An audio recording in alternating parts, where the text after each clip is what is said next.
के विद्यार्थियों, science subject में हमने अभी तक 5 चैप्टर कंप्लीट कर लिए हैं। उम्मीद की जा रही है कि आपने ये 5 चैप्टर अच्छे से समझे होंगे और उन्हें अपने नोट्स या नोट किया होगा। अब आज हम स्टार्ट कर रहे हैं लेसन नंबर 6, नाम है दहन और ज्वाला। जैसे हमने 5वां चैप्टर देखा, बहुत ही छोटा सा चैप्टर था, 2 ही टॉपिक थे, कोयला और पेट्रोलियम। एक क्लास में हमने कोयला है जो टॉपिक, उसके बारे में डिस्कस किया कि कोयला हमें कैसे कहाँ से प्राप्त होता है, कोयला है क्या एक जीवाश्म ईंधन होता है। इसी प्रकार हमने पेट्रोलियम की चर्चा की, और पेट्रोलियम से आप सभी परिचित भी हैं कि पेट्रोलियम है जब उसका खनन या प्रभाज्य आसवन किया जाता है तो उसमें विभिन्न तरह के अलग अलग तापमान पर अलग अलग पदार्थ हमें प्राप्त होते हैं। तो इसमें आपको क्या करने हैं, उनके प्रकार, उनके गुणों के बारे में और उनके उपयोग की चर्चा करनी है, और उपयोग यहाँ तक ही उन्हें याद करना है। आज हम देखते हैं दहन और ज्वाला। दहन से अभिप्राय होता है कि किसी पदार्थ का जलना, किसी पदार्थ का जलना। जलना से मतलब है कि उसमें आग लगना, क्या कहलाता है, ये दहन होता है। क्या होता है ये दहन। इसकी भी क्या, दहन होने की भी क्या होती है विद्यार्थियों, कुछ कंडीशन होती है कि दहन है वायु या ऑक्सीजन की उपस्थिति में होता है, उपस्थिति में होता है।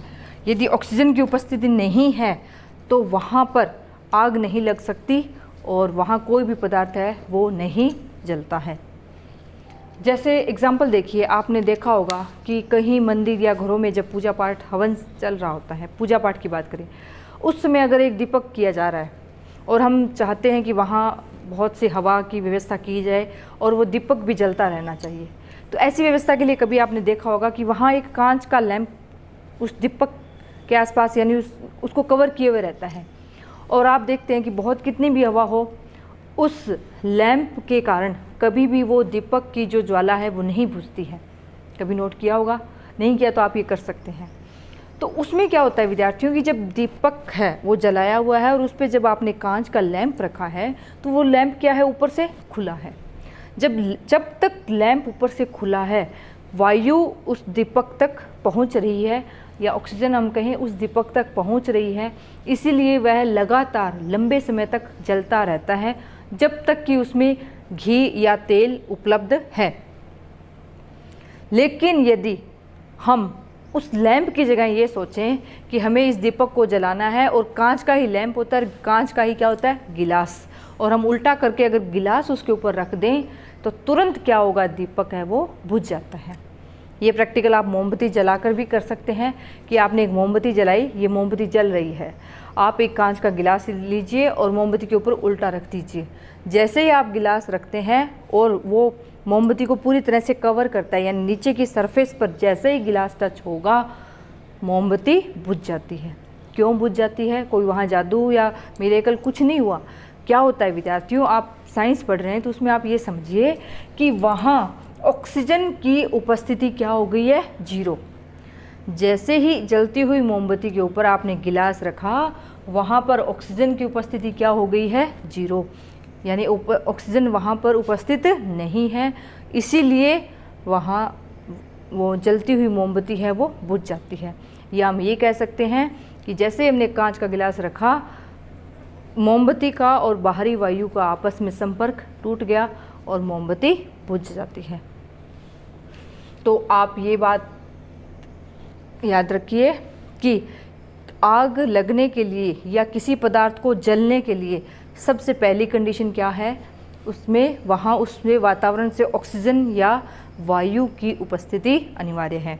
और जब कोई पदार्थ जलता है तो पदार्थ के जलने से या दहन से क्या उत्पन्न होती है, ऊष्मा उत्पन्न होती है, और क्या उत्पन्न होता है, प्रकाश। किसी भी पदार्थ के जलने से ऊष्मा और प्रकाश उत्पन्न होते हैं। जैसे हम देखते हैं कि काष्ठ, कोयला या हम देखते हैं लकड़ी को जब जलाते हैं तो क्या निकलती है, ऊष्मा और प्रकाश हमें प्राप्त होते हैं। और एक हमने प्रैक्टिकल भी देखा हुआ है कि मैग्नीशियम फीते को जलाना। मैग्नीशियम क्या है विद्यार्थियों, एक धातु होती है मैग्नीशियम। जब मैग्नीशियम को जलाया जाता है तो क्या बनती है, मैग्नीशियम ऑक्साइड बनता है। क्या बनता है, मैग्नीशियम ऑक्साइड। और साथ में ही यहाँ क्या निकलती है, ऊष्मा और प्रकाश। ऊष्मा और प्रकाश। कोई पदार्थ जलता है तो उस जलने वाले पदार्थ को हम क्या, किस रूप में जानते हैं, क्या परिभाषित करते हैं उसे हम, कौन सी टर्म लेते हैं इसके लिए, ईंधन। उस जलने वाले पदार्थ के लिए हम कौन सी टर्म यूज़ करते हैं, ईंधन। और ईंधन पर आधारित ही हमने लास्ट चैप्टर यानी 5वां चैप्टर देखा था, कोयला और पेट्रोलियम। कोयला क्या है, जीवाश्म ईंधन है। पेट्रोलियम भी क्या है, जीवाश्म ईंधन है।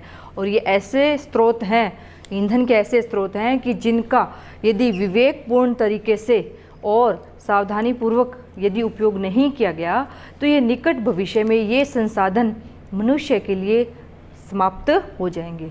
पेट्रोल, डीजल, ये सभी क्या हैं, जीवाश्म या ये ऐसे संसाधन हैं जिनके सीमित भंडार हैं और लगातार अनुपयोगी तरीके से अगर हम इन्हें या अविवेकपूर्ण तरीके से उपयोग में लेते हैं तो ये निकट भविष्य में ये समाप्त हो जाएंगे। ईंधन हम जानते हैं तीनों ही अवस्थाओं में देख सकते हैं, ठोस, द्रव और गैस। ठोस के रूप में आपने देखा है कोयला है, गोबर से बने उपले हैं और लकड़ी है, ये कैसे हैं, ठोस ईंधन।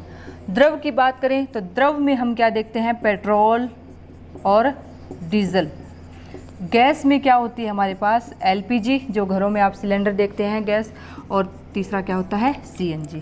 अब एलपीजी सीएनजी की जब बात आ ही गई है तो आपको ये भी पता होना चाहिए कि एलपीजी का पूरा नाम क्या होता है, द्रवित पेट्रोलियम गैस, या इंग्लिश में हम कहते हैं लिक्विड पेट्रोलियम गैस। सीएनजी होती है संपीड़ित प्राकृतिक गैस। एक एक नंबर में इनकी फुल फॉर्म भी पूछी जा सकती है, तो यहाँ से इनकी फुल फॉर्म आप याद कीजिए, एलपीजी द्रवित पेट्रोलियम गैस और सीएनजी संपीड़ित प्राकृतिक गैस। अगला टॉपिक है ज्वलन ताप।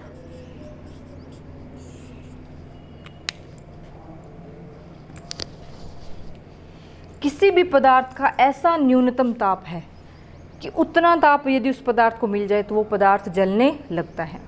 आपने भी महसूस किया होगा, ऐसा नहीं है कि अगर हम किसी भी पदार्थ को आग लगा दें और वो तुरंत जल जाता है। तो ये क्या होता है विद्यार्थियों, अलग अलग पदार्थों की अलग अलग गुण होता है कि पदार्थ के अपने अपने फिक्स न्यूनतम ताप होते हैं कि अगर उतना न्यूनतम ताप उस पदार्थ को मिल गया तो वह पदार्थ जलने लग जाता है। तो यह क्या कहलाता है, ज्वलन ताप। इसी से आधारित एक और परिभाषा निकलती है, ज्वलनशील पदार्थ।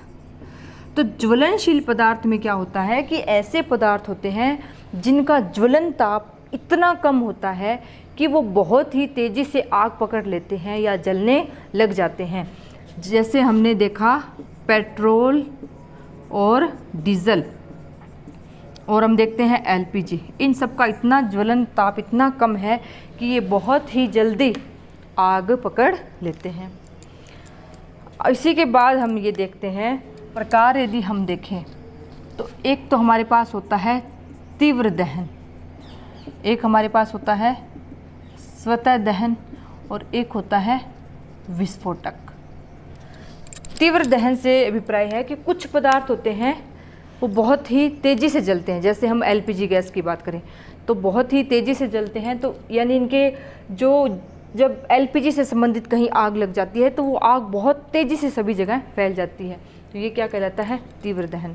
स्वतः दहन की बात करें तो आपने देखा होगा कि न्यूज़पेपर में भी आपने कभी पढ़ा होगा कि कुछ जंगल, कुछ जगह ऐसी होती है जहाँ पर बहुत तेज़ गर्मी और धूप के समय वहाँ उन जंगलों में अपने आप ही आग लग जाती है। तो ये क्या कहलाता है, स्वतः दहन। और उनका कोई प्रत्यक्ष कारण नहीं पता रहता और उनमें जब आग लग जाती है तो ये क्या कहलाता है, स्वतः दहन।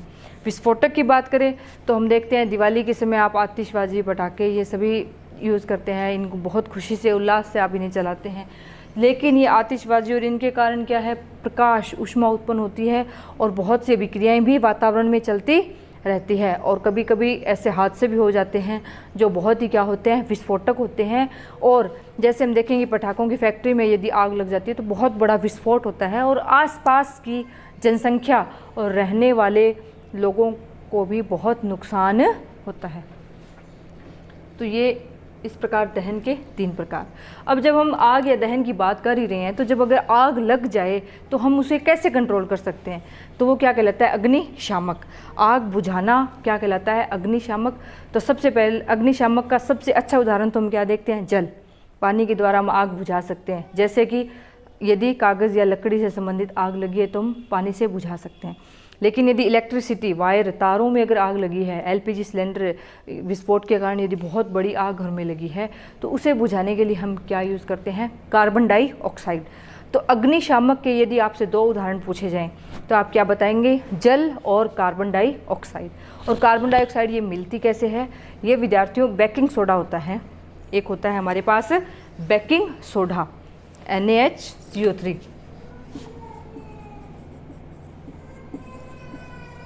इससे क्या निकाला, बेकिंग सोडा है, इससे हम क्या प्राप्त कर सकते हैं, CO2 आसानी से और अधिक मात्रा में प्राप्त कर सकते हैं। और CO2 से हम आग पर नियंत्रण पूरी तरह से कर सकते हैं। तो ये हमारा एक छोटा सा टॉपिक दहन यहाँ तक कंप्लीट होता है। Thank you.